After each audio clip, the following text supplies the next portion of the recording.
Pemilik SpaceX dan Starlink, Elon Musk, mengumumkan bahwa layanan internet satelit Starlink akan digratiskan bagi pelanggan yang terdampak bencana banjir dan tanah longsor di sejumlah wilayah Indonesia. Pengumuman tersebut disampaikan langsung melalui akun media sosial X miliknya, Elon Musk, pada Sabtu, 29 November 2025. Indonesia tengah menghadapi bencana banjir dan longsor besar yang melanda beberapa wilayah di Sumatera Utara, Aceh, hingga Sumatera Barat. Bencana tersebut menyebabkan akses jalan, listrik, dan jaringan telekomunikasi terputus di banyak titik. Sebagian wilayah bahkan mengalami isolasi total akibat infrastruktur yang rusak parah. Di tengah keterbatasan itu, Starlink menjadi salah satu opsi pemulihan konektivitas tercepat di kawasan terdampak. Elon Musk menyampaikan, menggratiskan layanan internet Starlink saat terjadi bencana bukan kebijakan baru, melainkan standar perusahaan. Kebijakan standar SpaceX adalah menggratiskan Starlink setiap kali terjadi bencana alam di suatu tempat di dunia. Tidaklah benar mengambil untung dari musibah, tulis Elon Musk dalam unggahannya di X.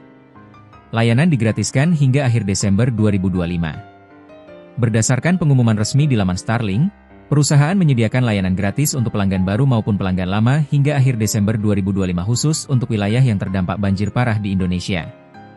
Langkah ini diambil untuk membantu memulihkan konektivitas internet yang terputus, memudahkan koordinasi penyelamatan, serta mendukung akses informasi dan komunikasi masyarakat.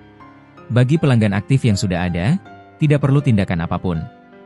Kami secara proaktif akan memberikan kredit layanan gratis ke akun Anda, tulis Starlink melalui laman resminya. Starlink menambahkan, kredit layanan ini akan muncul otomatis di akun pelanggan. Pelanggan dapat memeriksanya melalui menu penagihan, billing, tanpa perlu mengajukan permintaan tambahan. Sementara itu, bagi pelanggan yang saat ini memiliki layanan yang ditangguhkan atau dalam status jeda, Starlink juga memberikan kredit layanan gratis yang memungkinkan mereka mengaktifkan kembali perangkat selama periode bantuan tersebut. Pelanggan baru juga dapat akses gratis.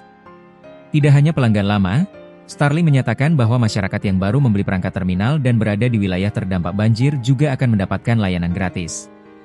Calon pengguna hanya perlu mengaktifkan layanan seperti biasa, lalu mengirimkan tiket dukungan pelanggan dengan mencantumkan kata kunci, dukungan banjir Indonesia, agar akun mereka diverifikasi sebagai penerima bantuan layanan. Setelah Anda membeli dan mengaktifkan layanan, silakan buat tiket dukungan dengan mencantumkan, dukungan banjir Indonesia. Anda dapat melihat kredit yang ada melalui tab penagihan di akun Anda, tulis Starlink. Koordinasi dengan pemerintah Indonesia. Dalam pernyataan resminya, Starlink menyebut sedang berkoordinasi dengan pemerintah Indonesia untuk memetakan wilayah terdampak paling parah dan menentukan lokasi prioritas pemasangan terminal tambahan. Starlink juga menyampaikan rencana untuk merelokasi perangkat terminal ke titik-titik kritis, seperti pusat pengungsian, posko koordinasi pemerintah daerah, rumah sakit dan puskesmas dan sekolah atau fasilitas publik yang digunakan sebagai tempat evakuasi. Langkah relokasi terminal ini bertujuan mempercepat pemulihan jaringan komunikasi pada daerah yang mengalami gangguan paling berat. Pemerintah daerah dan sejumlah lembaga kemanusiaan menjadi pihak yang diprioritaskan dalam distribusi terminal, terutama di lokasi yang belum dapat dijangkau jaringan seluler konvensional. Gangguan internet dan komunikasi akibat banjir. Banjir dan longsor yang terjadi sejak pekan lalu telah memutus akses internet di sejumlah wilayah Sumatera. Di beberapa kabupaten, jaringan telekomunikasi seluler padam total karena kerusakan pada gardu listrik, BTS seluler, serta kabel serat optik yang terendam. Kondisi tersebut membuat komunikasi antara masyarakat, relawan, dan pemerintah menjadi terhambat. Banyak warga yang tidak dapat melaporkan kondisi keluarganya, sementara tim evakuasi mengalami kendala saat melakukan pendataan kebutuhan. Teknologi internet satelit seperti Starlink kerap menjadi solusi darurat dalam situasi seperti ini karena perangkat terminalnya dapat dioperasikan dengan listrik minimal, bahkan menggunakan generator atau panel surya, serta tidak bergantung pada infrastruktur darat. Starlink dalam respons bencana global. Kebijakan menggratiskan layanan internet saat terjadi bencana bukan pertama kali dilakukan Starlink.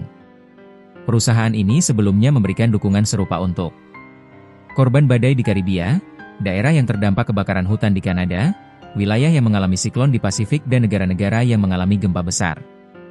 Starlink menyebut bahwa misi perusahaan adalah memberikan konektivitas dimanapun, terutama pada wilayah yang sulit dijangkau atau sedang berada dalam situasi krisis. Elon Musk menegaskan bahwa internet adalah kebutuhan penting dalam penanganan bencana modern, termasuk untuk komunikasi darurat, logistik bantuan, dan akses informasi. Pemerintah sambut baik dukungan. Sejumlah pejabat di Indonesia dilaporkan menyambut positif dukungan tersebut. Pemerintah menilai bantuan layanan gratis dapat mempercepat proses pemulihan, terutama di wilayah yang masih terisolasi. Selain itu, bantuan ini juga mendukung kerja relawan, TNI, Polri, BPBD, Basarnas, dan lembaga kemanusiaan yang membutuhkan akses komunikasi stabil dalam operasi penyelamatan. Hingga saat ini, pemerintah daerah di Sumatera Utara, Aceh, dan Sumatera Barat masih melakukan pendataan kerusakan, korban terdampak, serta kebutuhan logistik masyarakat. Perbaikan akses listrik dan jaringan telekomunikasi menjadi salah satu fokus utama. Bencana banjir di berbagai wilayah Sumatera telah menimbulkan dampak luas, termasuk terputusnya jaringan komunikasi. Kehadiran bantuan layanan gratis dari Starlink hingga akhir Desember 2025 diharapkan dapat membantu mempercepat pemulihan komunikasi dan mempermudah koordinasi penanganan bencana. Dengan dukungan teknologi satelit dan kolaborasi antara pemerintah, relawan, serta masyarakat, proses pemulihan diharapkan dapat berlangsung lebih cepat dan merata.